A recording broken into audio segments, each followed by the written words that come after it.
This is Sports Daily on Wichita's #1 sports radio, 97.5 and 1240 KFH.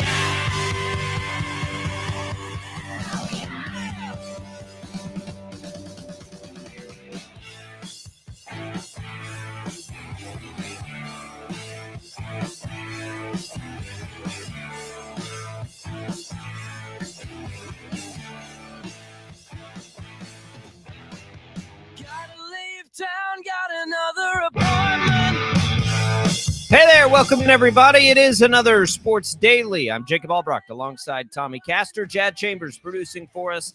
Jacked up for a Thursday. Yeah, it might not be the sexiest Thursday night football matchup, but it's football. We're excited about it anyway. Major League Baseball playoffs, well, they're already done with the divisional round. We got that over just real quick, so we can talk about that a little bit today. Look ahead to the Chiefs. We'll be looking ahead to K-State with our K-State insider and buddy Tim Fitzgerald, who will join us in the next hour to get through the bye week and go to Stillwater, where Chris Kleiman's never won, believe it or not. So we'll get into that with Fitz coming up a little later in the show. We'll also have Chelsea Messenger, our betting insider, in to get ahead of the football weekend. That's coming up later in this hour, and it's all on the IHOP hotline, which is brought to you by IHOP. How about the new Nashville hot chicken and waffles, golden brown Belgian waffle, topped with 4 crispy chicken strips, tossed in a spicy Nashville hot sauce. That number is 869-1240. That's also the number where you will get, you're going to get some chances to win some prizes. We'll give away some HTO today. We'll give away some Wichita Thunder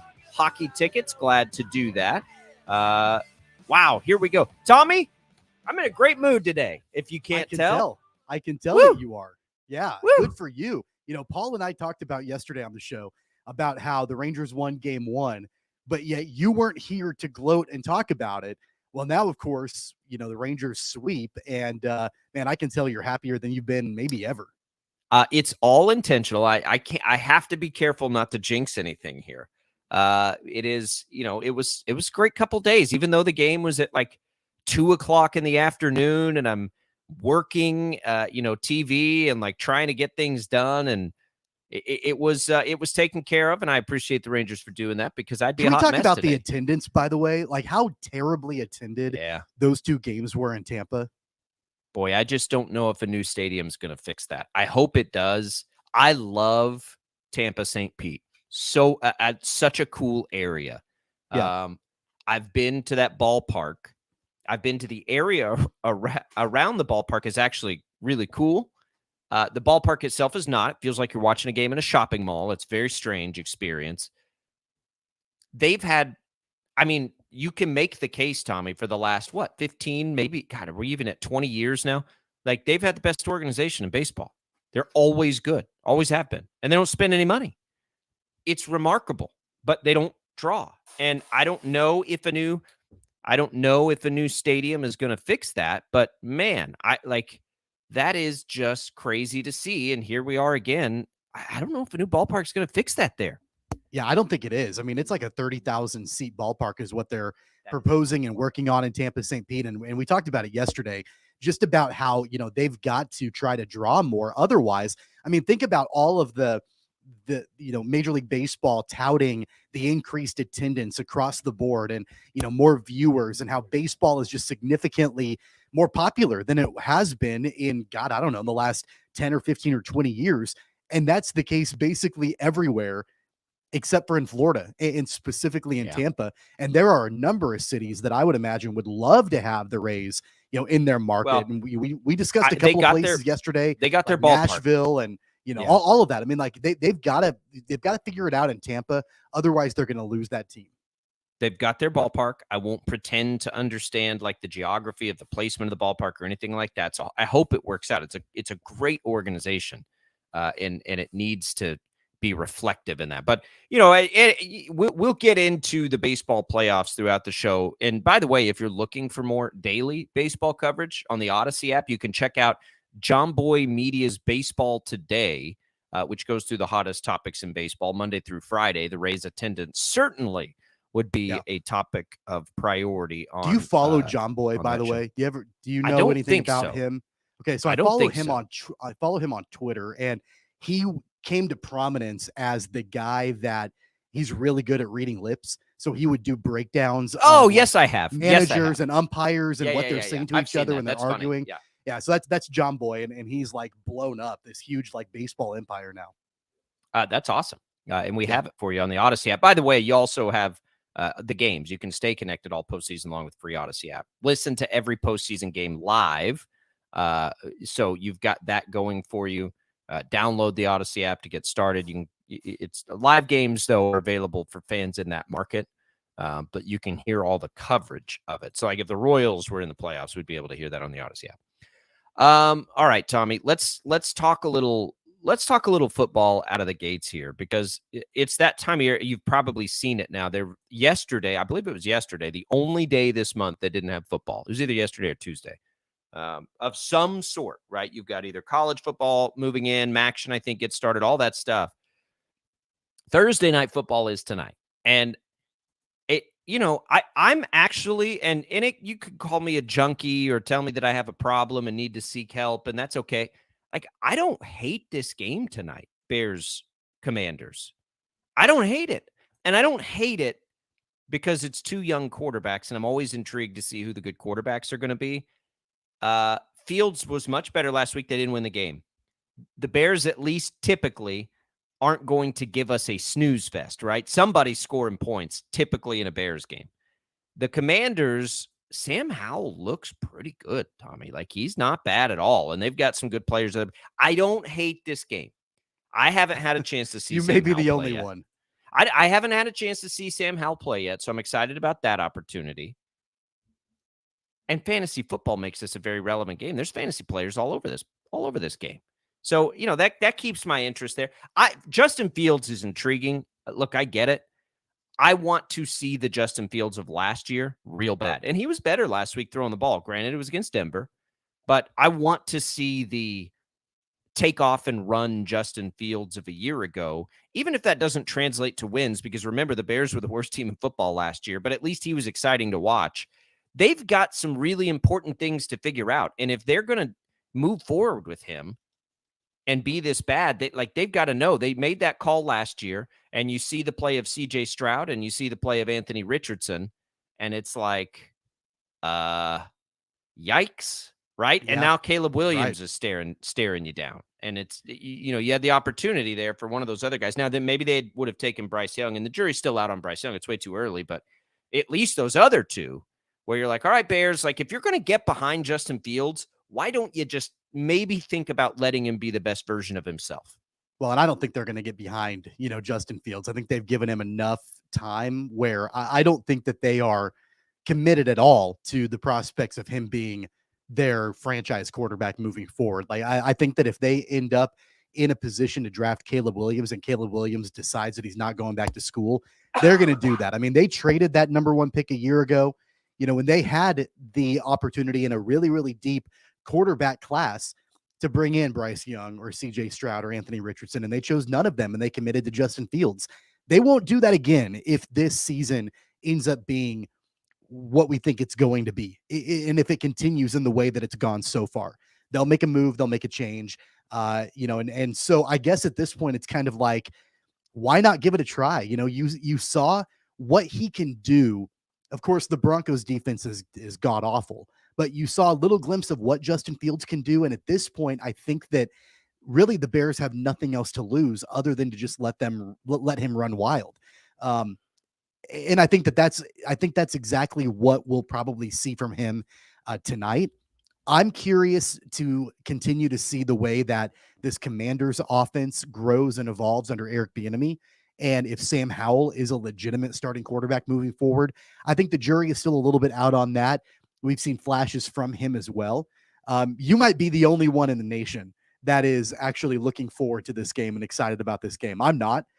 There are a couple of other, there's a couple of other football games on tonight. I may watch Western Kentucky and Louisiana Tech on ESPN rather than the Bears and the Commanders. I don't know. I have a hard time I don't really getting behind this game. I'll tell you what, that for a second. You're watching the game. If there were game 3s in the wild card series I'd watch tonight, that, yeah. I would watch that for sure. I was a little bit disappointed that all 4 of those games ended in 2 games. But I'm honestly, though, I don't know if I'm going to be able to stomach the Bears and Commanders tonight. I will. I'm a junkie. I get it. You've seen my basement setup. I've got the side-by-sides. I was hoping for baseball too, so it could be one of those nights where you get baseball and football side by side. It is, oh man. I don't know what it is about the NFL. And the problem with Thursday night games is they can get a little bit ugly, but I think we could see points tonight, and we'll talk to They're Chelsea ugly about this. usually, like even with good teams, like good matchups, they tend to be kind of ugly. That's what I mean. So I can't imagine how ugly it's going to be with two teams that are like this. We'll talk to Chelsea about this in a minute. Can you believe, like, to me, again, that number's 44? Has anybody watched the Bears play defense? 44? You getting the Bears at 44? That seems crazy to me. It seems crazy low. By the way, primetime unders, that's the thing. Like, that's always the thing. Primetime unders on a short week, especially going into a Thursday night game. Man, I understand why that line is where it is. Last week, the Commanders got to 62 points against a good defense in the Eagles. They got smoked by Buffalo, but Buffalo scored a ton of points. Like, their defense isn't great. They got to 68 against Denver. We know the Bears aren't any good on defense. I mean, I guess it's like, can the Bears score? But Washington lets everybody. Their defense isn't very good. Now, they may force some turnovers tonight. Like, I think I'm using them in fantasy football a couple places for that chance. But 44 points? I think I'm going over. I think that's a bet I'm going to make. We'll see how that plays out tonight. But, man. Okay, so that's tonight. I'm with you. I'm a little disappointed we didn't get wild card games that I really hoped to get. Chiefs. Let's start to look ahead on them. Not a whole lot of like discernible. There's not a lot of like nuggets coming out right now from Chiefs. I mean, I can't believe it's Wednesday. Tom, what is it? It's Thursday. I can't believe it's Thursday, and we still don't know if Taylor Swift's going to be at the game. Like, what are we doing, TMZ? Like, how do we not know this by now? Oh, man. Again, I thought you were going to talk more about, the actual matchup. You were leading up to that, and then you dropped in the Taylor Swift reference there. The only thing that I've heard is that the mayor of Minneapolis, like, desperately wants Taylor Swift there. Yeah, let me clarify that. That's all I know. I don't care at this point anymore. Like, I'm kind of over it. Well, you brought it up. I know, it's a joke. I don't know that we've had really any good storylines come out on that, because there's not really any, right? Like, there's not a big injury we're watching or anything like that. I will say that, the line on that has shifted toward the Vikings. That it was 4 points yesterday, and it is 4 points. It started at least 5.5 when we started the week. So that's interesting. Money's going to the Vikings, and I think back-to-back road games are tough. I think Minnesota is as desperate as a team can be. I think they're as dangerous as an offense can be. Can the Chiefs make them continue to make the mistakes that they've made out of the gates? That's really what we have to watch for. But Andy Reid and Patrick Mahomes both yesterday talked about how dangerous and great Justin Jefferson is. And, that Mahomes a little bit more than Reid because he's coy. But Mahomes just sort of pointed out some of the things that, like, when you watch tape, you may not see, like just how physical he is and all these different things. This is a pretty dangerous. I'd have to, well, Cowboys 49ers is my favorite game of the week and probably is most. I think Chiefs Vikings is as interesting a game as there is on the schedule this week. And I think the Chiefs could have a tough time.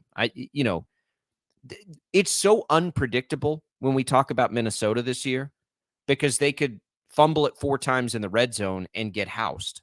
But their just ability to move the ball and do those things, like they're going to do that, I think, against anybody. They have tons of weapons on that offense. Yeah, and I laid out a number of scenarios yesterday on the show. Paul and I were talking about the matchup where, I think the Chiefs could be in trouble. I do think there are more scenarios where the Chiefs will win and cover. But, man, there's a couple of, I call them doomsday scenarios for Kansas City. Like, if they can't get Isaiah Pacheco going, and if we see the same kind of effort from the wide receivers as we did a week ago, and if Kirk Cousins has a little bit of time in the pocket, man, at that point, like, it's going to be a challenge for Kansas City one way or another. What I'm watching for on Sunday is the matchup between the offensive line for the Vikings and the pass rush for Kansas City. We know that Kirk Cousins has had a terrible time, getting any kind of protection in the pocket. And that dates all the way back to last season, continues on so far through the first 4 weeks of this year. And if Chris Jones and company can get any kind of pressure on Kirk Cousins and hurry him, I mean, at that point, that's going to be, I think, the biggest matchup. They will get pressure on him. His line's terrible. I know it's going to be a matter of like how much pressure can they get and how much can that impact the game? Can they close out drives defensively? Can they keep Kirk Cousins from converting on third down with guys like Justin Jefferson and Jordan Addison and TJ Hawkinson? I mean, time's going to tell on that, but that's the matchup that I'm looking at the closest for this weekend.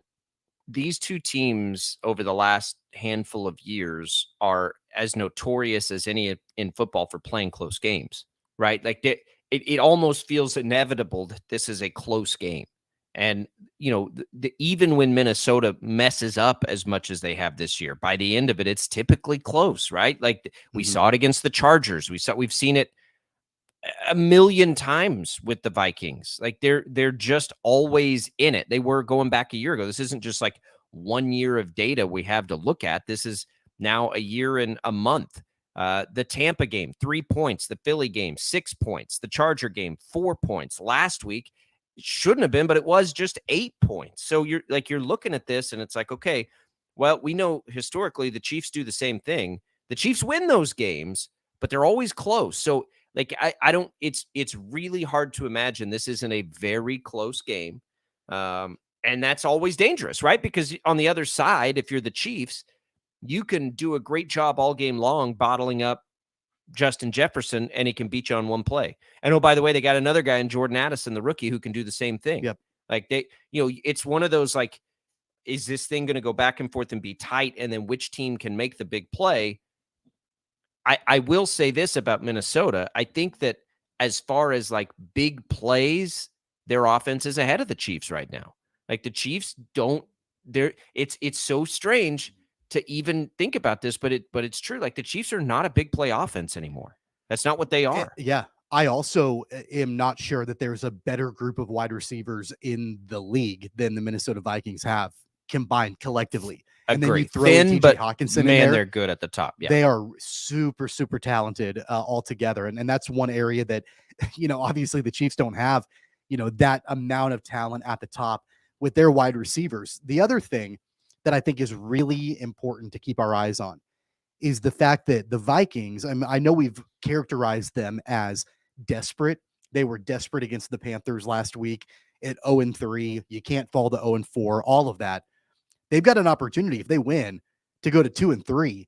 And really the only other team in that division that's kind of standing in their way are the Lions. The Packers aren't going to win the division, I don't think. The Bears are clearly not going to win the division. The Bears won't. Don't count out the Packers. Don't count them out. At 2-3, though, you're right back in the mix in that division with Minnesota, where it wasn't that long ago that everybody was, basically reading them their death certificate in the division, right? So I did this little thing last weekend on CBS Sports Radio, and I'll do it again this weekend. I'm back on there again this weekend, of like what teams are the most deceptive in their records, like good or bad, right? Like which team isn't as good, which team isn't as bad. The Vikings, to me, are the most deceptive bad team in football.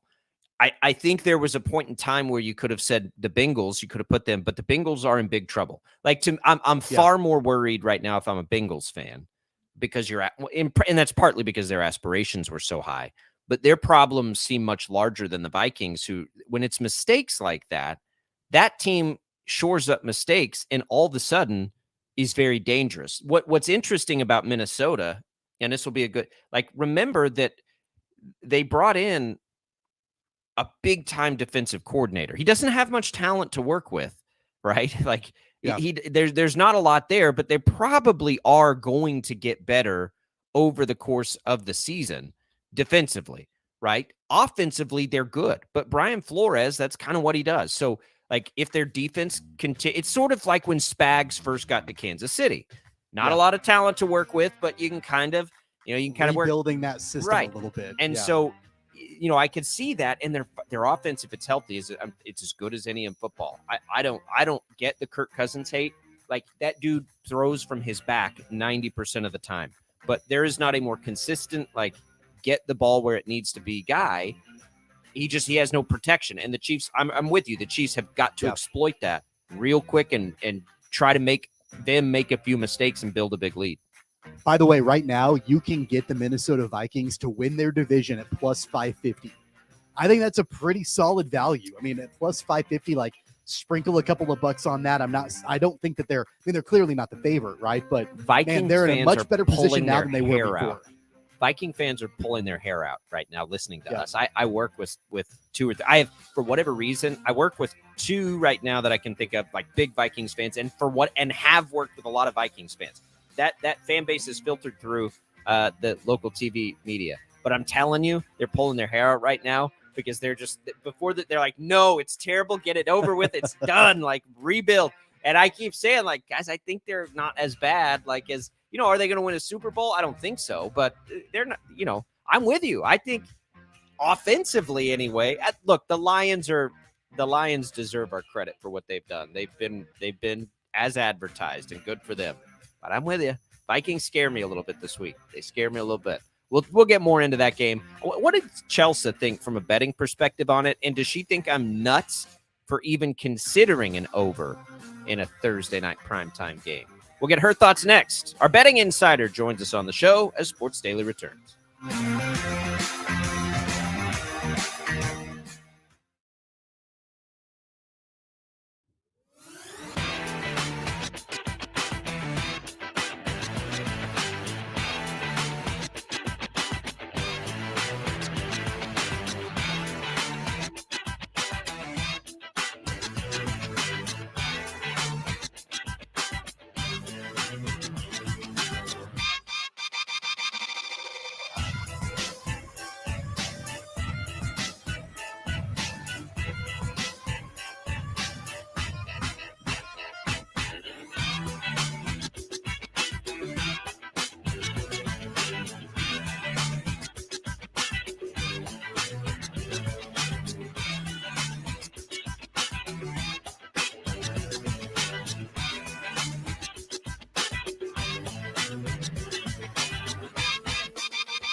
All right, welcome back in, everybody. A couple more minutes here, and then we'll get Chelsea Messenger in to talk about a little bit of wagering. It's a good night on Thursdays as we look ahead to Thursday Night Football to sort of glance at the NFL. We talked about Chiefs Vikings. I love Chiefs Vikings. It's such an intriguing matchup to me. What about Bills Jags, Tommy? Like, you want to talk about the Jags needing, they did what they needed to do against Atlanta. Now they get to stay in London essentially and welcome in Buffalo. Buffalo's listed at as the home team, but we know that the Jags have become, London's team. I think this is a pretty big spot for Jacksonville. I don't know if they're quite ready, as they've stumbled out of the gates a little bit to take down the Bills and what the Bills have been able to do the last few weeks. But that 8:30 game, you want to talk about good 8:30 games? I got to watch that game. It's going to ruin my whole day. This is going to be one of those days where I get a lecture of like, normally I get are you really going to watch football for like 7 hours? And I'm like, really? It's like 10 because I'm going to watch Sunday Night Football. This one's even worse. This is going to be like, what is it, 12? It's 15 hours? And I got to mix in a Rangers playoff game? Like, I don't know. I've got to start the work now on Thursday to build up enough good grace and butter my wife up to not take grief for this. I don't know how I'm going to pull this off. This is what you do, and this is what I'm planning on doing. You don't watch Thursday Night Football tonight. And, here's what I'm going to do. It's a bad matchup. The Bears and the Commanders, I can live without it. So what I do is I'll go to my wife. I'll say, honey, look, Thursday Night Football is tonight, but it's not important to me. Let's watch something that you want to watch tonight. Is there a movie you want to put on? Whatever. And then my plan is, okay, well, then I can have kind of a free pass to watch all day on Sunday. Your wife's not that gullible. She's not going to go for that. I'm at least going to try. Mine has the memory of a gnat on all the kind and sweet things I do for her. So that would do me no good, right? Like what I do tonight doesn't have an impact on Sunday, unless it was like, hey, you should totally go out with your friends and like do something fun, just for you, just because you deserve it. So let me tell you what I'm doing, what is happening this weekend. So my wife is going with her parents to the KU UCF game, and I am staying at home with our toddler and our baby. So I'm watching that's a solid kids play. all day. That's a solid play. She's leaving at like 10 a.m. She won't be back until, the game starts at 3. So she won't be back until probably 10 o'clock that night. So I've got the kids all day. She's going to go to that. She's going to a football game. I'm not. I'm staying at home with the kids. So I feel like I've earned, which is also code for you get to watch all football all day Saturday too. Well, we don't need to listen, tell her that. I know these games. So I don't know how to do this. Like we have to go to, we got another Saturday, which is just nuts, right? We wake up, we do all the kids sports stuff. And then I get to go do another radio shift for CBS Sports on Saturday afternoon. And then we immediately have to go to this fundraiser event. And it's, I think it's an event where, they try and lube everybody up to donate a bunch of money. We were invited by some friends who have tables. Maybe the play here is, and I can only say these things because I'm 100% sure my wife's not listening to us. Maybe the play is to get her a little extra lubed up so that she's really hungover on Sunday and just like because she has to go to work early every Sunday morning. But maybe I can just try to like get her partying really hard so that when she's done working, then Sunday morning in the aftermath, all she wants to do is like lay on the couch, leave me alone. Maybe that's the play. But again, like she's a lot tougher than me too. So if she's hungover like that, it's probably not going to wreck her whole day. I mean, you mentioned that you're 100% sure that your wife is not listening to the show. I bank on the fact that my wife is not listening to the show. I got to make sure, like, if we're talking about this stuff, I hope she's not tuning in right now. Otherwise, I'm going to get an angry phone call. Well, I don't know. I think that may be my only option. I don't know how, I don't know what to do, but it's going to be a problem when you've got an 8:30 a.m. game like that, a Sunday night football game like Cowboys 49ers, a like a playoff game featuring the team that I care more about from a fan's perspective than any other team in baseball. And then, red zone for the normal 7 hours, in a Chiefs game in the afternoon. I mean, we got to lock in here. Like Yeah. the noon red zone is one of my favorite things of the week. And then we got a Chiefs game in the 325 window. We got a Sunday night football game. You can't miss that game. And you got now Bills Jags at 8:30 in the morning. What are we supposed to do here? Like, we're at your mercy, sports world and NFL. Like, you're commanding 15 hours from us on a Sunday. Like, people are we trying to go to church. Like, we got stuff we got to be able to mix in here. We go through hours and hours and hours of landscaping in the spring on Sundays, right? Or going to the park on a Sunday for a couple of hours in the summertime, doing all these different things. This is our time. Like, this is our time for football. All the flower planting and the yard mowing and all that stuff that we do in non-football season, like, this is our time to shine. I need suggestions. Welcome to the IHOP hotline. If anybody is better at this than me, like, what can I do here because I think your Saturday plan will probably work, Tommy. I need a plan and some way to build up enough good graces to basically watch sports from the second I wake up Sunday to the second I go to bed. 3 kids at home, busy life. We're trying to run a couple businesses, do all this stuff. I need advice. You can leave those to us on our video stream, Facebook, YouTube, or Twitch, or call in. I'd love to hear it. Can you fake a sickness? Can you pretend like you've come down with something and you can't get out of bed? Absolutely not. My wife is the least sympathetic to a sick person. Okay. Me, like, not our kids, just me. Like, right, just it's you. Like, get up, pansy. Like, we got stuff to do. Like, no, I get nothing on sick except a hard time for being a sissy. So I do get man flu, right? Like, it's like, oh, I'm so sick. I'll take it a step further. Not only do I not get sympathy, I usually get in trouble for introducing the sickness to the household.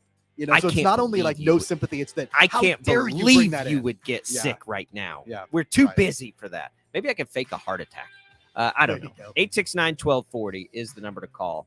We'll get to Chelsea Messenger when we return. Maybe look. Chelsea's mom, and maybe she's got some advice. I'll ask Chelsea, like, what can I do that would appropriately get me the ability to do this? Because I do this for a living, and I have to watch these games is not ever a good enough excuse. I try that one all the time. Like, I got to do this for work. It's never good enough. All right, we'll come back. Chelsea will join us. It's Jacob and Tommy at Sports Daily. We'll be right back.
podcast for more of Chelsea Messenger analysis. Just search BetMGM wherever you find your podcasts. All right, welcome back in, everybody. We welcome in our pal Chelsea Messenger. Chelsea, before we get to bets, I need your assistance as a family woman. I've got a dilemma approaching here on Sunday that I'm not sure how to take care of. So, my wife sometimes does not understand my desire to watch like an NFL doubleheader. Well, Sunday we've got a Sunday morning game that we can't miss. We've got a regular doubleheader. We've got the Chiefs in the afternoon, the Cowboys Niners on Sunday Night Football, and my Texas Rangers are going to be playing in the ALDS. I have no idea what can be done to build up enough good graces to watch sports for like 16 hours on Sunday. Any advice or tips on what I could do to make that happen? Well, I do this all the time. You can watch on your phone while you're doing other things because, listen, we all have lives. We can't watch football nonstop all weekend long, but also this is my job, so I do have to pay attention to it. So what I'll do is I'll set up my phone and I will watch a game while I'm planting flowers, while I'm doing laundry, while I am unloading the dishwasher. And also while you're driving, if you have XM radio, you can listen to a lot of stuff. Like, I'm not sure if you do, but I totally feel you. There are ways around it. Like, you're not going to get the full experience, but technology definitely helps. Okay, so Chelsea, both Jacob and I, we're married men, and I brought this up in the last segment, and I'm wondering if you think it would be effective. Do you think it would ever work for us to tell our wives that we're sick, like we're under the weather and we need to stay in bed all day? No, do not lie to your wife. That will always be found out, and they will hold it against you. Listen, at least you work in the industry. Like, can't you just say it's for work? Because it is. Good enough. I try that on a normal, Sunday, like where it's just maybe a double header, and that it's not. I need is for my kids to become rabid football fans like I am. So be like, hey, this is bonding time. That's what I need. And so Tommy doesn't agree with me on this. I think Thursday Night Football is interesting because I think we could get some points scored just in general because both of these teams have been doing that in their games. I know I probably deserve a lecture for overs on a prime time, especially on a Thursday, but man, 44.5. Like I'm feeling the over tonight, Chelsea. What do you think? Yeah, this one's gone up. So the market agrees with you because this is what we have seen. I think it's moved maybe 3 points. And that is the issue that I would have it taking the over at this point. Okay, it opened at 43, now 44.5. So it hasn't moved that much. But sometimes when you see a total move this much, it just feels like you're missing the boat. But I'd be with you. You know, if anybody can give up points, it's definitely the Bears, who are 31st in DVOA when it comes to their defense. And then the Commanders. We've seen them give up plenty of points. And this is where I have an issue with anybody who wants to take the Commanders -6 tonight.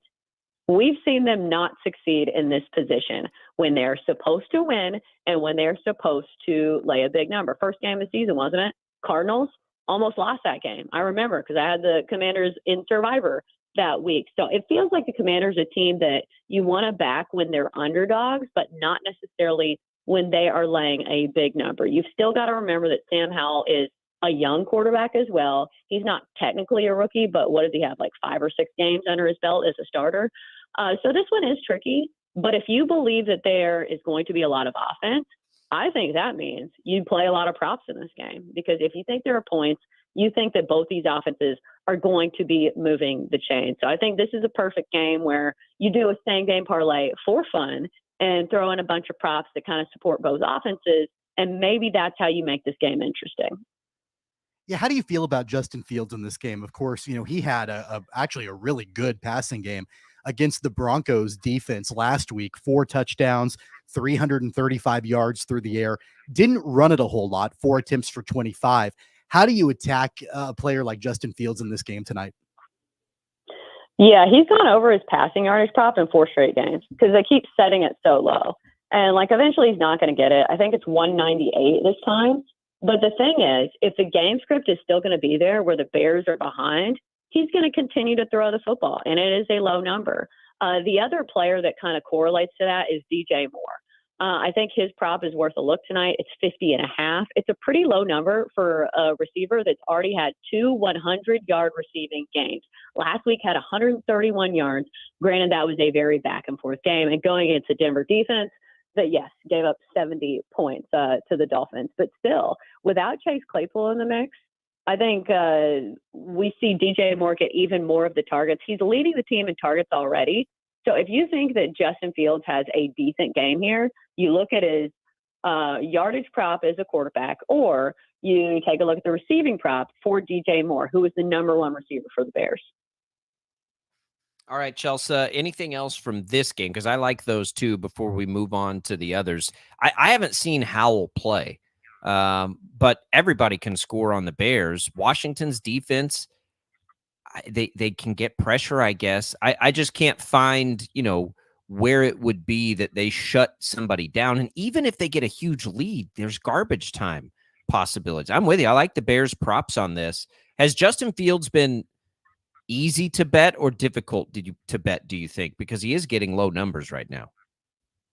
Well, I think the secret's out on his rush props. And they set him so high that those are kind of hard to get. So, he can rush for 45 yards, but his rushing props, 51. So he doesn't get it. So those are kind of tougher to bet. But I'm going to bet on the rush prop for Sam Howell tonight. Don't know if you watched him in college, but Sam Howell at UNC rushed for over 800 yards his final year at the University of North Carolina. And we saw him kind of show us a little taste last week. Ran it 6 times for 40 yards against the Eagles. Now, quarterback rush props are kind of tricky because a lot of it is just them deciding to run on a whim. But we see this a lot from young quarterbacks where they kind of panic, they don't know what to do, and they just run it. And Sam Howell is pretty fast. He's hit this in back-to-back games. It's a low number at 13.5. So I'll be taking a long, hard look at the rushing prop for Sam Howell as well tonight. Let's take a look at the game in London on Sunday morning, Chelsea. The Bills and the Jags.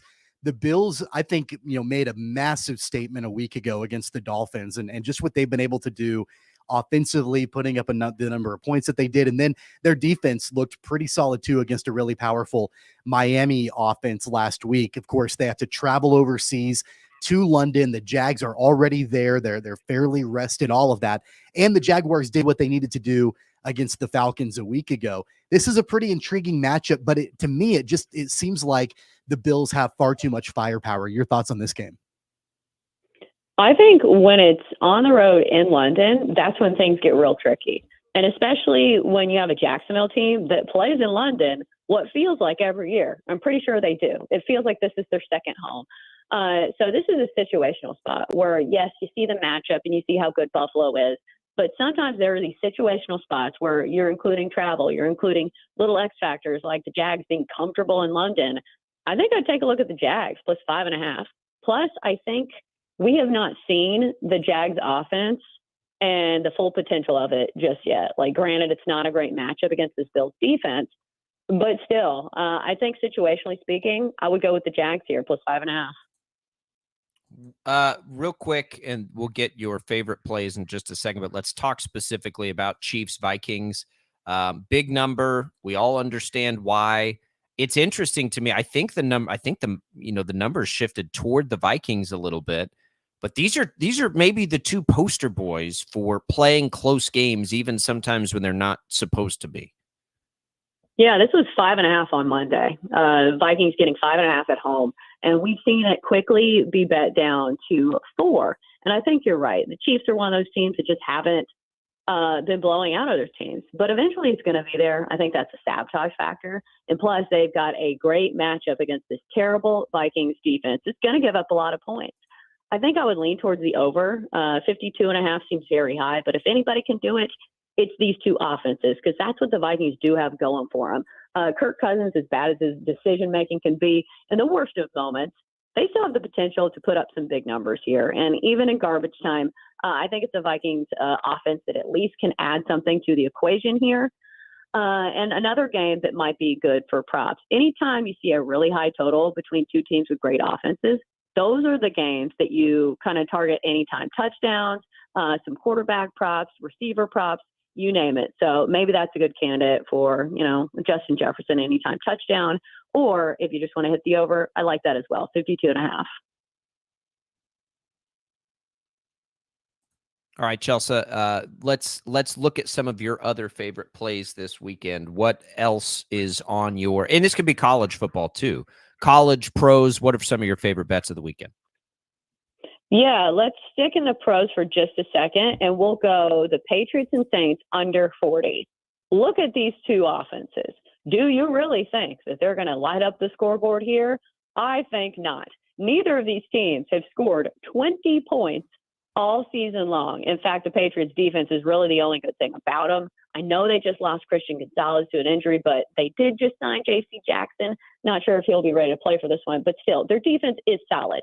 And looking at the Saints last week, they got Alvin Kamara back, and one would think it would help their offense. They didn't even touch 200 total yards of offense in a 26-9 loss to the Tampa Bay Bucks. So I think the Saints defense pretty solid here as well. Two good defenses, two offenses that are flat out terrible. Don't know if you watched the lowlights of Mac Jones last week. I'm going to hit the under 40 between New England and New Orleans. All right, Chelsea, we appreciate it. Thanks for the insight. Thanks for the advice on how to deal with our wives on a very complicated Sunday. We'll just keep trying to. We got a few days to butter them up. We'll work on it. We appreciate it. All right, and good luck to your Rangers. Orioles is a tough match, but let's go 50-1, Chelsea. I got it. We got to have it. It's got to happen. Let's go. Well, at least you have some hedging opportunities. If you want to cash out early. Yeah, BetMGM pulled those cash outs. I have them I think on FanDuel too, and they're only offering me I think it's 3-1 or 4-1 on what I bet. I can't do that, and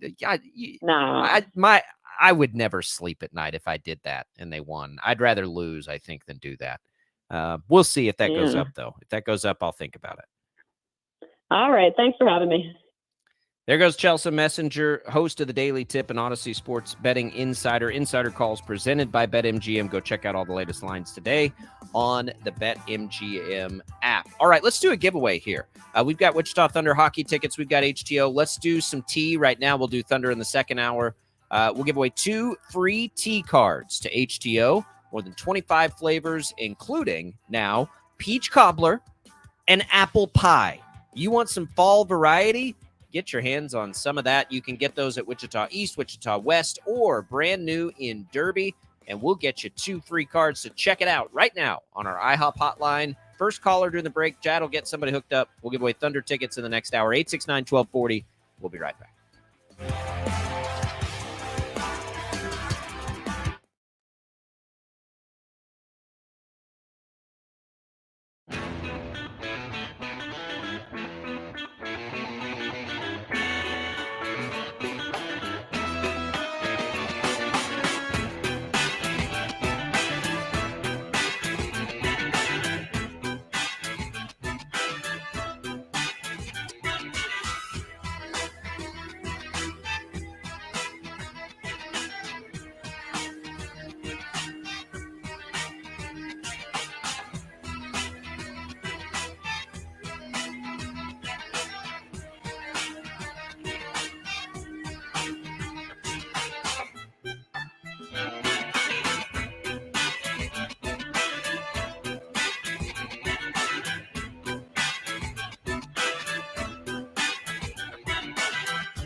Jacob Albracht, Tommy Castor. This is Sports Daily on Wichita's #1 sports radio, 97.5 and 1240 KFH.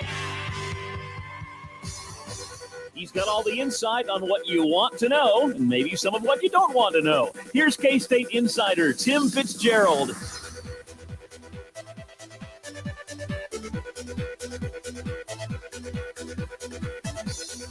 All right, welcome back in, everybody. It is hour number 2 of Sports Daily, and we are joined by our buddy Tim Fitzgerald, K-State insider, joins us on the IHOP hotline, brought to you by IHOP. How about the new Nashville hot chicken and waffles, golden brown Belgian waffle topped with 4 crispy chicken strips tossed in a spicy Nashville hot sauce. Appreciate Fitz joining us. GoPowerCat.com. Fitz, happy Thursday. No, I want Nashville hot something. Well, you can't just do that to me and then go, hey, let's talk about sports. No. Hey, who wants chicken and waffles with Nashville hot sauce and everything else? And man, does that sound good? And oh, by the way, what about football? Yeah, no, I'm with you. That I want some of that like right now. Hey, speaking what of do you think, hot, Fitz? how about a Friday night game? Oh, I thought you were about to lay a compliment on me. Well, I'm disappointed. Now I don't know. Fitz, you know what, Fitz? Let me ask you the question of the.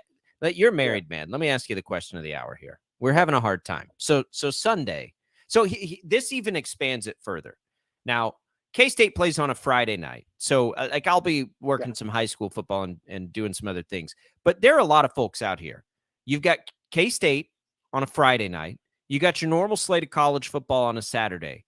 And then Sunday, you've got a Thursday morning game featuring 2 AFC contenders into the regular 12 o'clock window, into an afternoon Chiefs-Vikings matchup we're excited about, into a Sunday night football that might be the best game of the season so far. There's maybe your favorite baseball team mixed in, like me or Tommy, who both have baseball teams alive.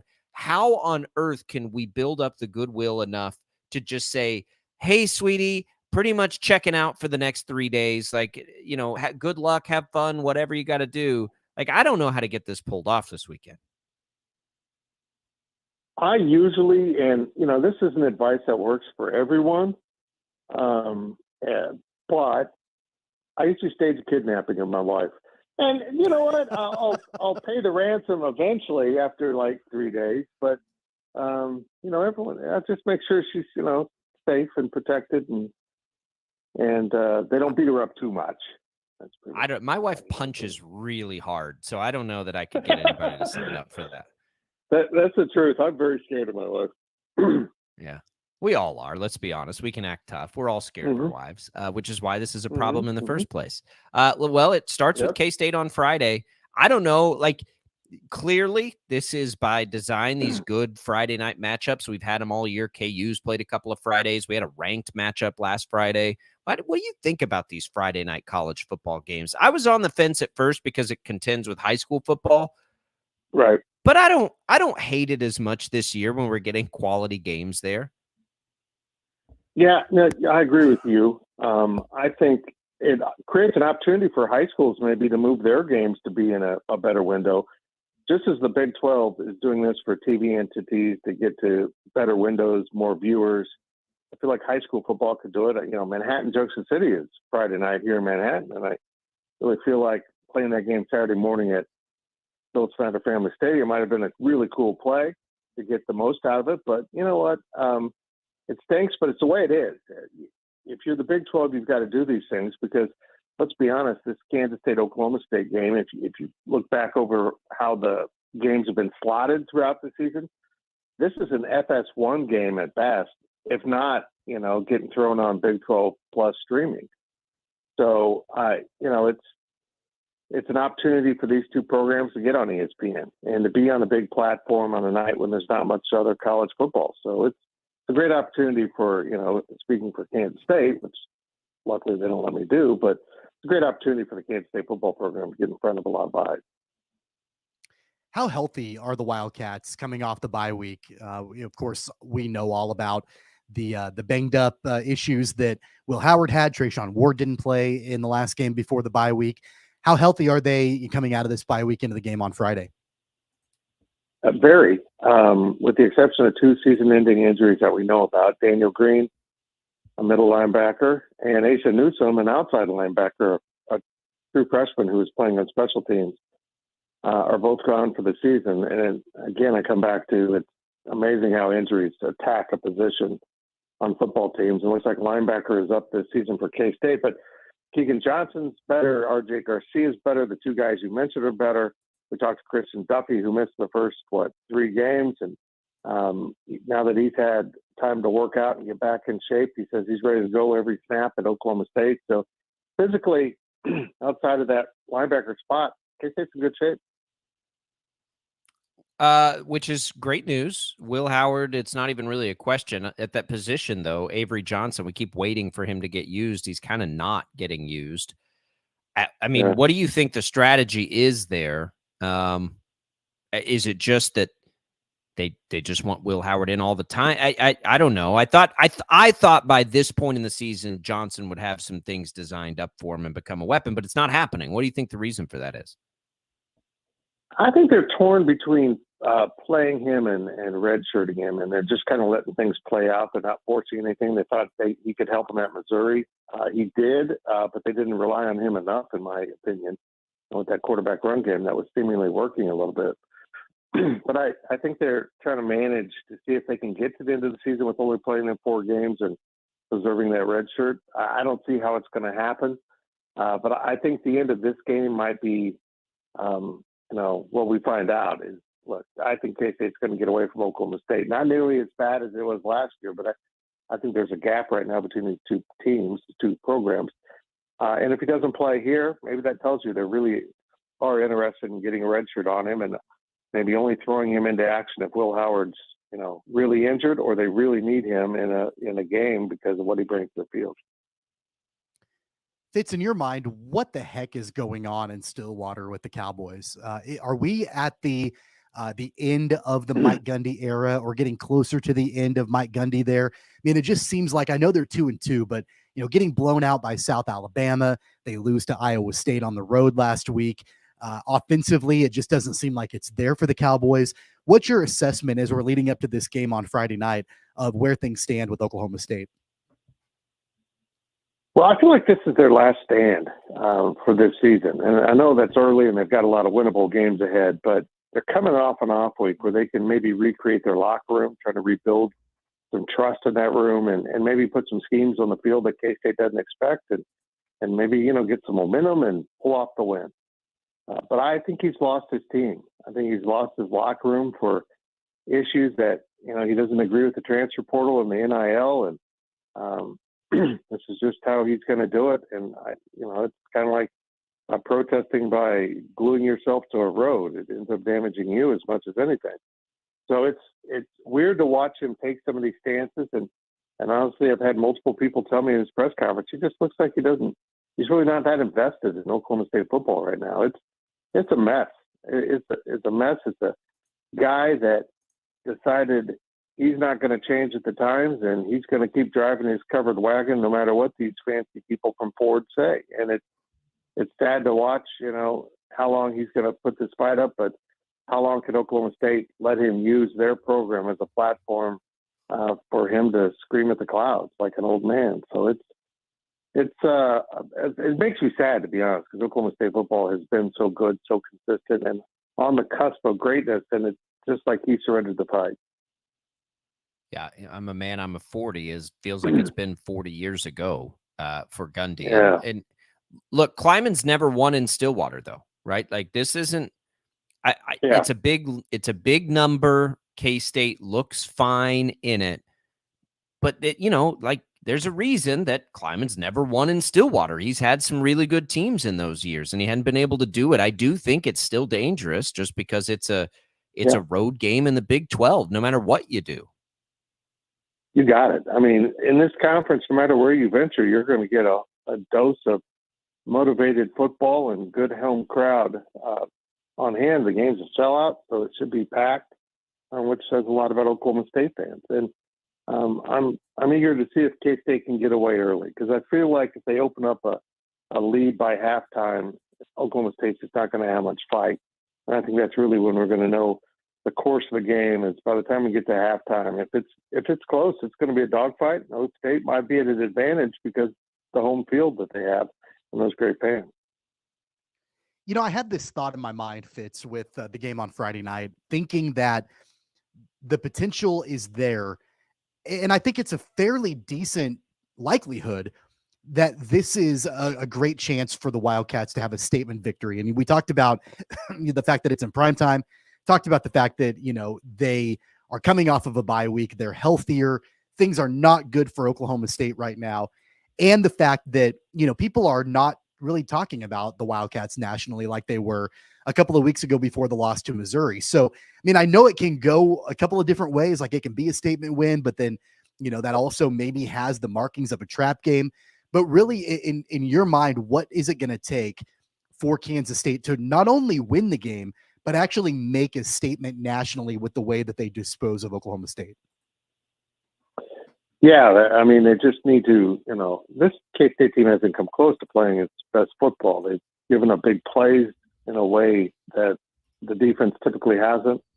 Without the three big runs, one each in the last three games, the defense is averaging 1.3 yards per carry, and that's remarkable, but you got to stop the big runs. I mean, it doesn't mean much if you give up a 70-yarder in the midst of the game that leads to points. So there's a lot of polish they can put on this team. They still haven't stopped the explosive plays. The receivers still haven't got fully in sync with this offense, and special teams has been well below average for K-State. So there's a lot of room for improvement. Maybe they can get there starting this week, starting tomorrow night, and start building ahead of steam, because then you go to Lubbock next week, and that's a little more challenging.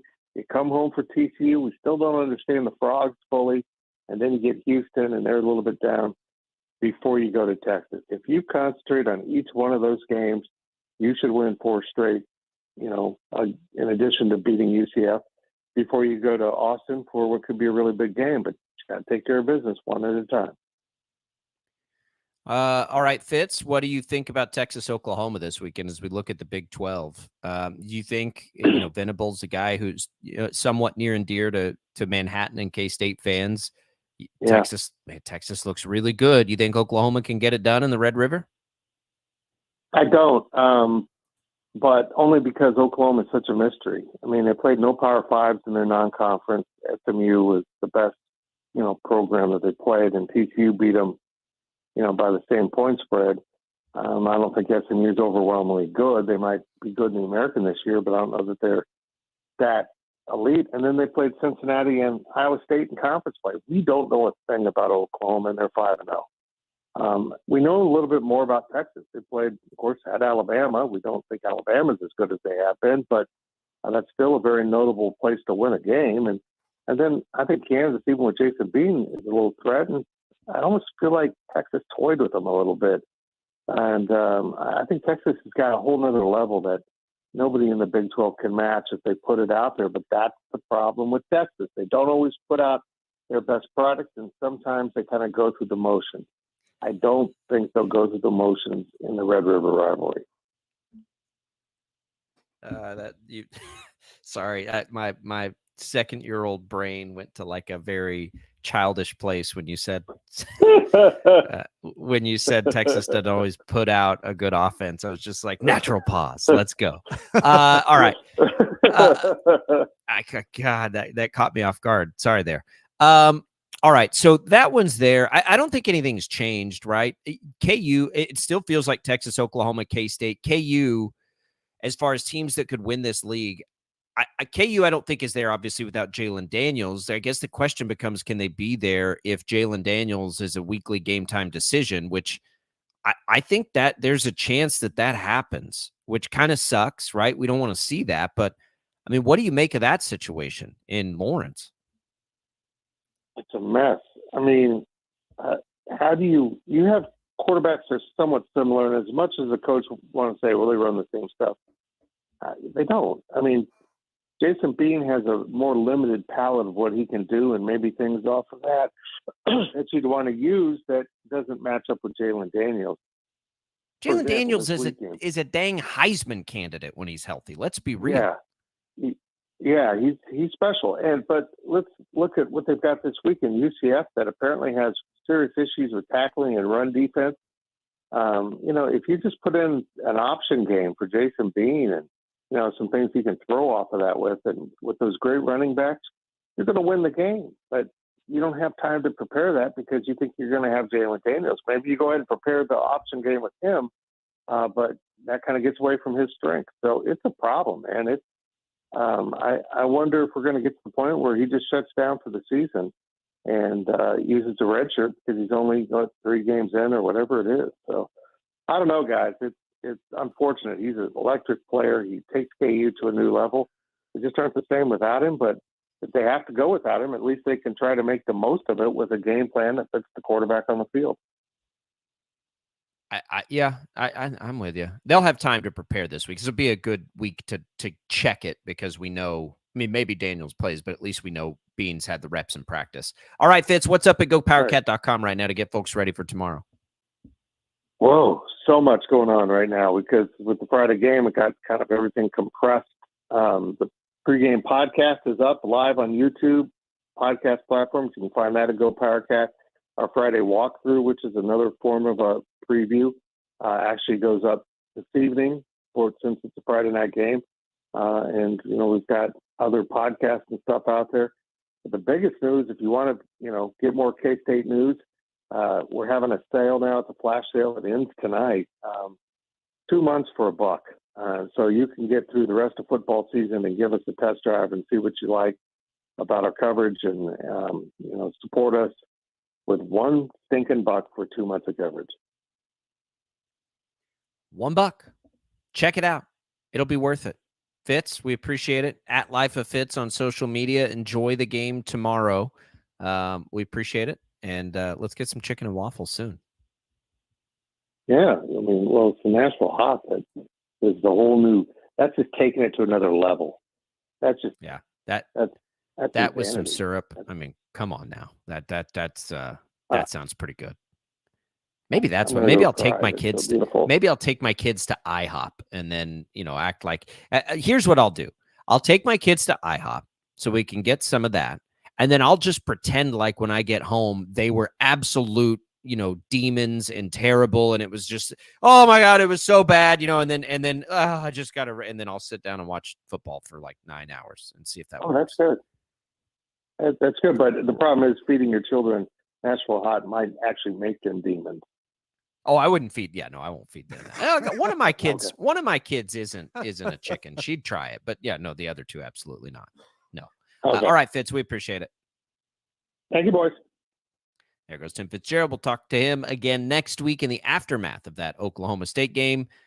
Tommy and I will be back. Don't forget your chance to win Wichita Thunder home opener tickets still coming here on the program. We'll get into these wild card series that are all already over next and look ahead to the DS when we return on Sports Daily.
All right, welcome back in, everybody.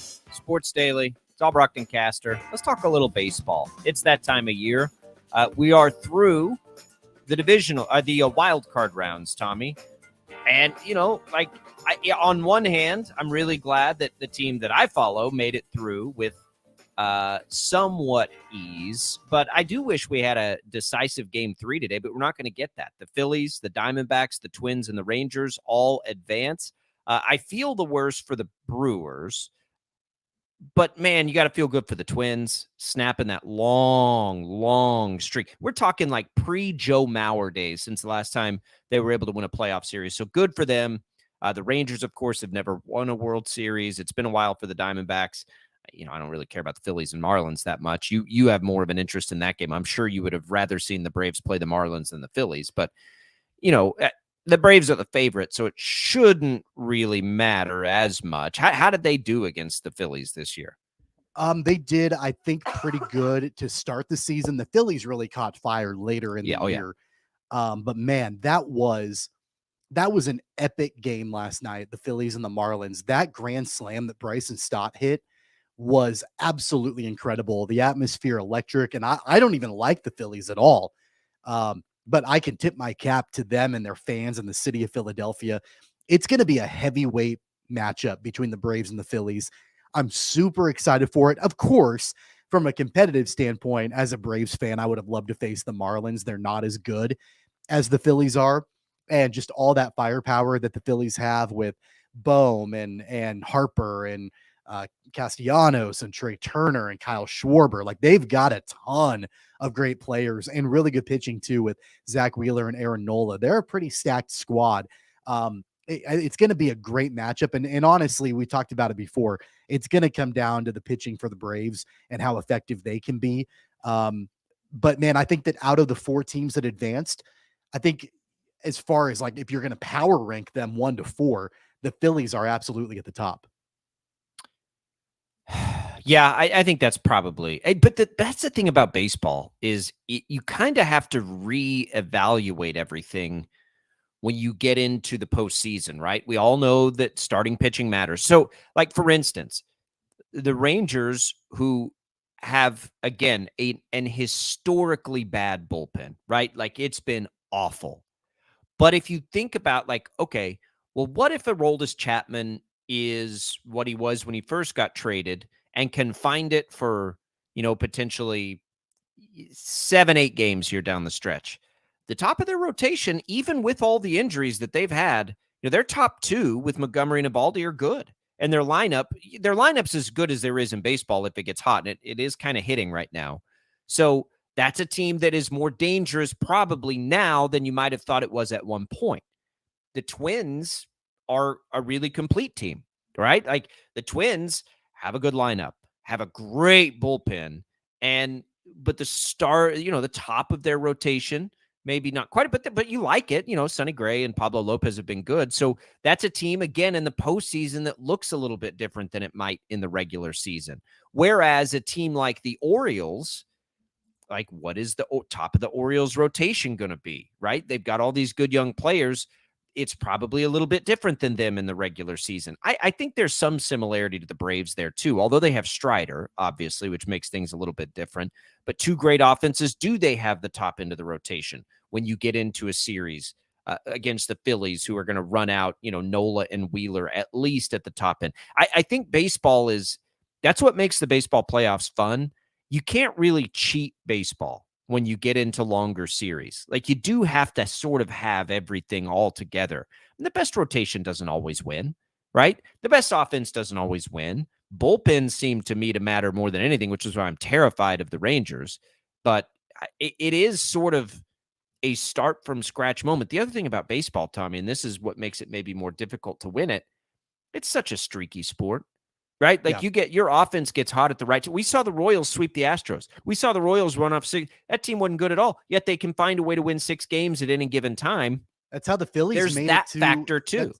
That's how the Phillies had all that success in the playoffs last year, was they Right. got hot at the right time. I mean, like, their offense came through at the right time in the playoffs. And, that's the only dangerous thing I think about the Phillies as a Braves fan going into the divisional series is they are starting to get hot again offensively. And so, that's one thing to keep our eyes on.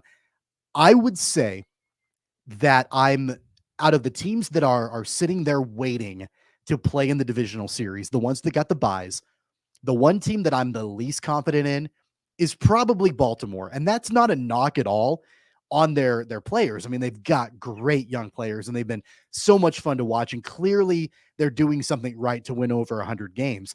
But I mentioned it yesterday. I mentioned it yesterday with Paul. Man, there's a difference between regular season pressure and playoff pressure. And, these guys have not experienced that. And so there's a reason why teams like the Astros and the Dodgers and even the Braves to an extent, they've been there before. They know how to manage that postseason pressure. It doesn't mean that the Orioles, can't have success, but man, it might be, I think that they might be a little bit ahead of schedule, and we may be looking more at like them being ready to win a championship in a year or two. Like once they have a couple of years with postseason play under their belts, then at that point, maybe, I'd be more confident in them. So they have a good back end. I don't know what their rotation is going to look like. They have some young guys that have been really good this year. Are they going to hand them the ball in game one of a series? Like, does Kyle Bradish take game one? Like, I don't even know what they're doing. And I get it. The other part of that, though, Tommy, is there's a relatively good chance that they all respond very well to the pressure of the postseason. We just don't know. I get what you're saying. Like, we don't know because we haven't seen it before. I'm trying. It's nerve wracking. It is. Playoff baseball is so much fun. It is just a hot mess, though. If you have a team in it, because and I've always said this about baseball playoffs and why I love them, even when you don't have a team in it.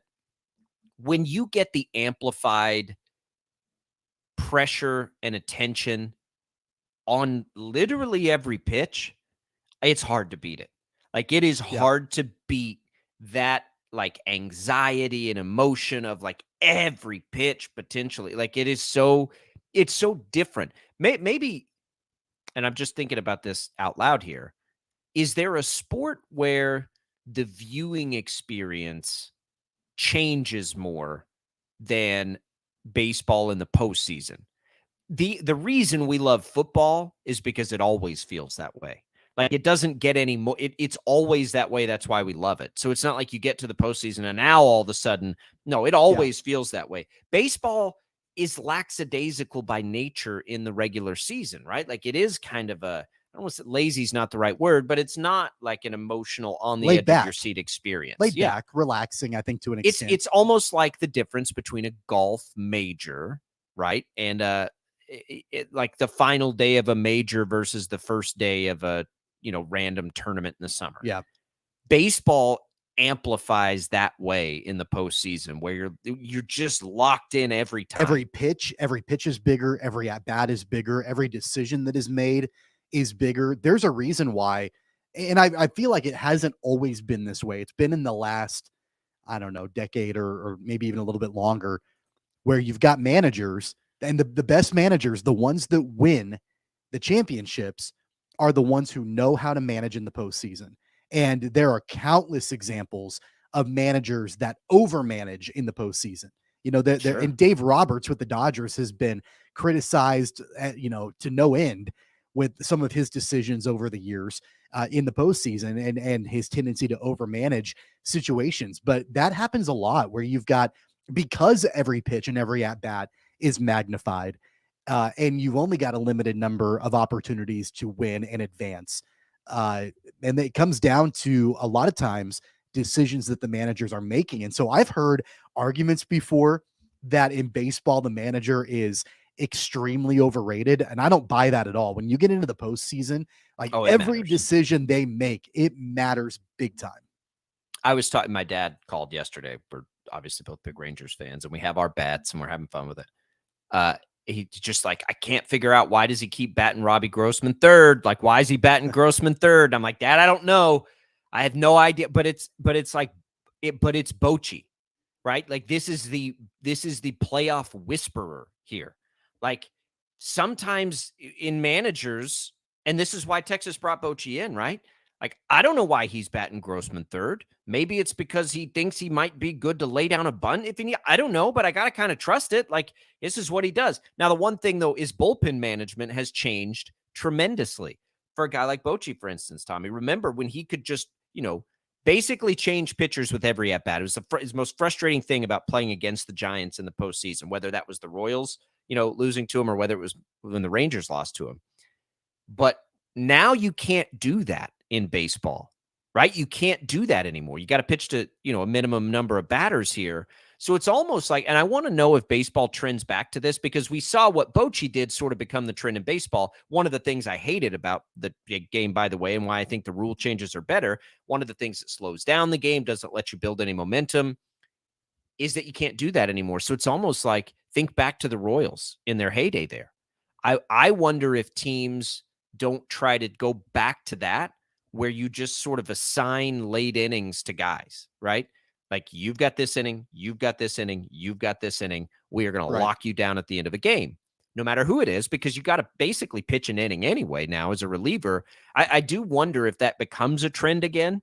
But I also, as a Rangers fan, wonder, like, Bochy, like, are you capable of, making this change? Because I thought Jordan Montgomery should have pitched that entire game. Like, unless his arm falls off, you don't pull him from the game, unless you have a massive lead, right? It's a little easier to pull a ball to yesterday because the Rangers got a big lead. But, man, the managing of that is going to be fascinating. The Braves are going to be in that same situation. Like, they are. Yeah. They're going to be they're not going to get 8 innings out of their starters in these series. No, they'll get, I think that for Strider, like in game one, assuming that he gets the ball, he'll pitch 6 or 7, maybe. But then after that, it comes down to the health of Max Fried. Is he going to be available? And if so, how long can he be available? And then from there, you're looking at probably a bullpen game. Maybe Bryce Elder opening a game for the Braves. But that's the biggest question mark. And that's where the Braves are vulnerable. They may be the favorites, but it's not the fact that they have bad pitching. It's just the fact they don't have healthy pitching. And so really, I think that I look back to 2 years ago when they won the World Series, and it was kind of the same way. Like, they were not super healthy with their pitching rotation in the playoffs, and they still found a way to make it work. They'll have to do that same thing again this season. But man, like, again, I said it a couple minutes ago, it's going to be a heavyweight matchup between them and the Phillies. That's probably the matchup. Of course, I'm a Braves fan, but that's probably the matchup that I'm most interested in, just because of the way the Phillies have this momentum going into the divisional series. That matchup, I think, is the one that I'm keeping my eyes on the closest. Yeah, I'm keeping my eye on all of them. I think I love the baseball playoffs. Of course, I love that my team is in, and I can't wait for the Royals to get back to that. But hopefully they can soon.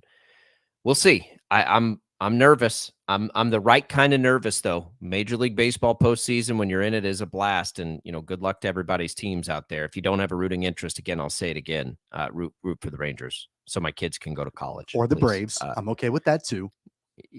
We got way more on the line. You guys have had one. We've never had one. Can I just say, I'm genuinely, and I mean this from the bottom of my heart, not being sarcastic, I'm genuinely happy that the Rangers won the series yesterday. I really am. I texted you that. Like, the way that their regular season ended, they didn't get a chance to win the division. Then they had to go on the road and play a 99-win Tampa Bay team. I'm genuinely happy for them that they were able to get through the wild card. So there are a lot of reasons for bandwagon fans to jump on. You've got the Bochy story, which is fun. Corey Seager has a case to be the best player in baseball right now, at least this year. He missed games. That's why he's not going to win a lot of the awards.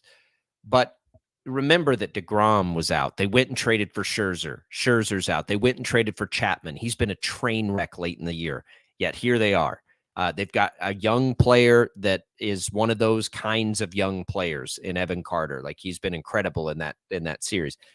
I don't know, Tom. I'm going to be such a mess if they don't get this done. And they got a chance. They got as good a chance as anybody. They do. We've got to do something on this show in the event that the Braves and the Rangers face off in the World Series. I don't know what it would be. Oh, good Lord. We'll need to get like our program director, Tony Dusing, involved. Like, we got to figure out something, some way. Maybe it's a watch party. I don't know. We got to do something though if those two teams end up facing off against each other. It will be interesting. We will need Jad if that happens. We have a delay, right, where you can bleep out bad language. Do we have that technology?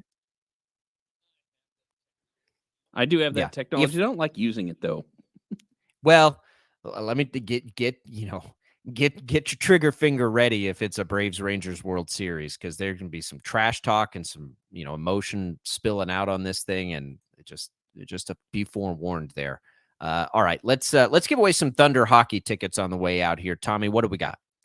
Yeah, so just over 2 weeks from now, October 20th, the season begins for the Wichita Thunder. The home opener, again, it's next Friday, or not 2 weeks from Friday, October 20th, at Intrust Bank Arena. The Thunder take on the Kansas City Mavericks, and we'll get you a pair of tickets to the game. All right, so there it is. First caller, IHOP hotline right now on the way out, 869-1240. We'll come back. More Sports Daily right after this.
All right, welcome back in, everybody. Thanks for being with us. Congratulations to our giveaway winners throughout the days here on the show. Love being here with you. By the way, if you're looking for more of that baseball coverage, you can find it on the Odyssey app. John Boy Media's Baseball Today is one of the many ways you can do that. Thanks for watching, by the way, on our video stream, which you can always do and find and comment on Facebook, YouTube, Twitch. Of course, thank you, everybody, for listening to us as well here over the air on KFH, or maybe you're listening to us streaming at kfhradio.com. We've gone over Thursday Night Football. I don't think there's anything else we need to necessarily do with that, Tommy. Let's college football this weekend. It's not an overwhelming slate again. We've talked about KU, we've talked about K-State. The Red River rivalry, it gives us the best game. Alabama A&M, I think is at least interesting. Kentucky, Georgia. Does that one have your interest? Let's talk about Georgia first. Is Georgia going to be able to hang on to this streak, you think, this year? I'm not sure that I think that they will. I mean, they haven't shown it up to this point, and this is going to be, I think, probably their biggest test so far this season. I mean, they're a really good team. They're an underrated team, in my opinion. Mark Stoops is probably one of the more underrated coaches in the country. And Georgia hasn't looked like a dominant number one team up to this point. The spread right now, it's like, I think it's more than 2 touchdowns, like 14.5. I don't know. I mean, I know we'll probably pick the game tomorrow. I would think it'll be on the slate of games that we'll pick. But right now, man, I'm not sure I want to lay those points. Well, I don't either. I don't know what. What has Georgia done to show that they can cover 14.5 against a top 25 defense, team in Kentucky? But they're not the defense. Against UAB, they gave up 21. That's a blowout kind of game. Last week against Auburn sort of backs it up. I do think that they're getting better offensively. I think Carson Beck is sort of coming around a little bit, and that's what I really don't know. Like if he ends up being pretty good with time, then I think they're going to be okay.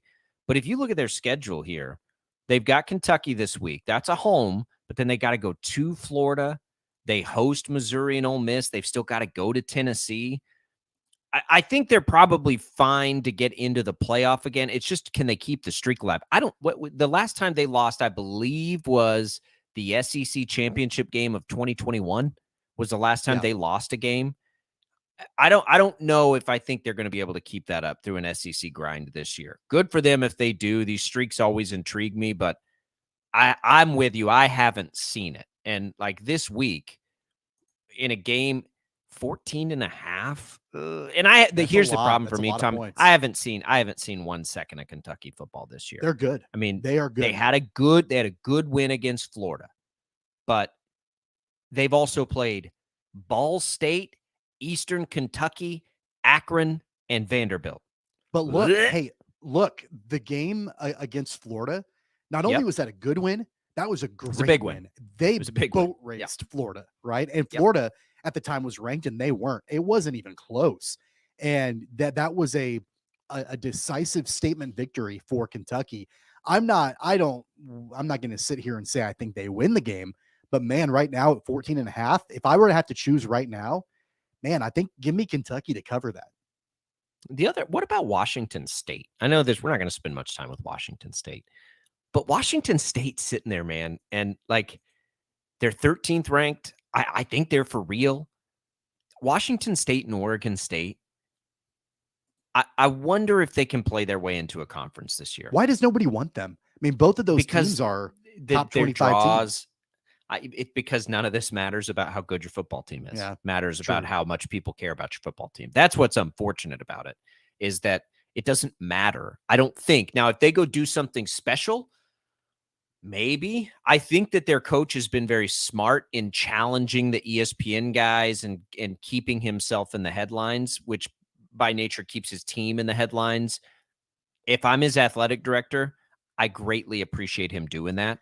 But I think that's more of a parlay into a new job, potentially. I'm not sure Could that's be. a parlay It for the might team be, to get but a new it's conference. good. But it's good right now in the current state of things when they don't have a home to put them in the headlines at almost any point. Obviously, not bad off the field situations is not a bad thing, because what you might find is a little momentum and people do tune into their games, right? For some reason. And people maybe grow with that a little bit. And maybe you can get into a league. I don't think it's going to happen, but you never know.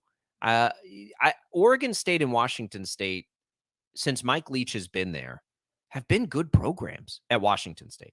They've been good programs.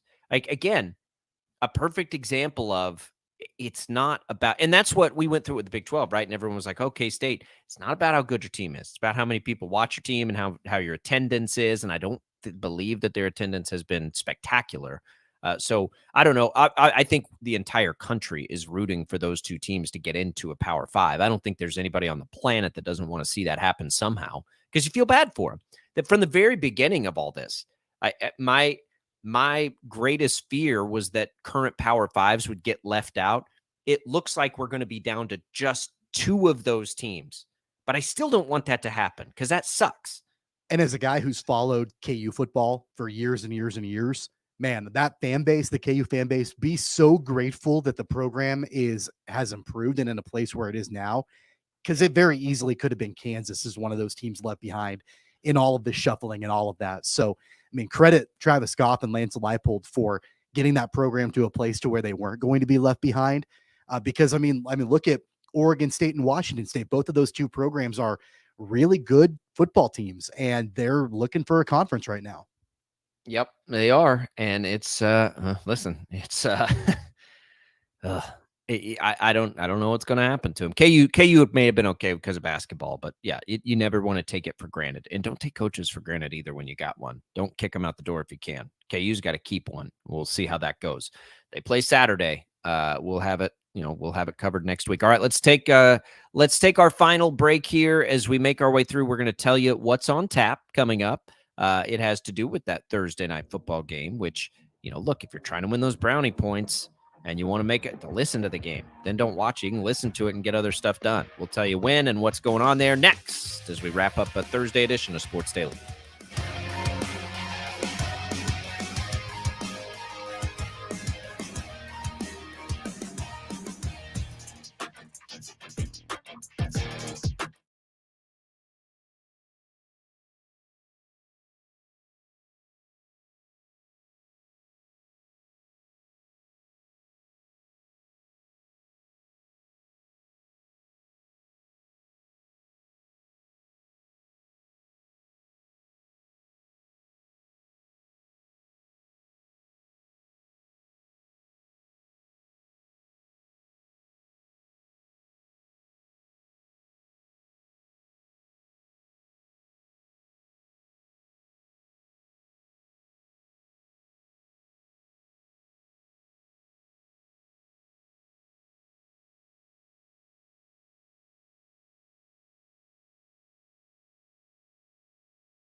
All right, that does it for us here today on the program. You've got Jim Rome from 11 to 2 here. Bob and Jeff take over locally. Zach Geld for a couple of hours at 4 o'clock until Thursday Night Football. Pregame coverage begins at 6:30.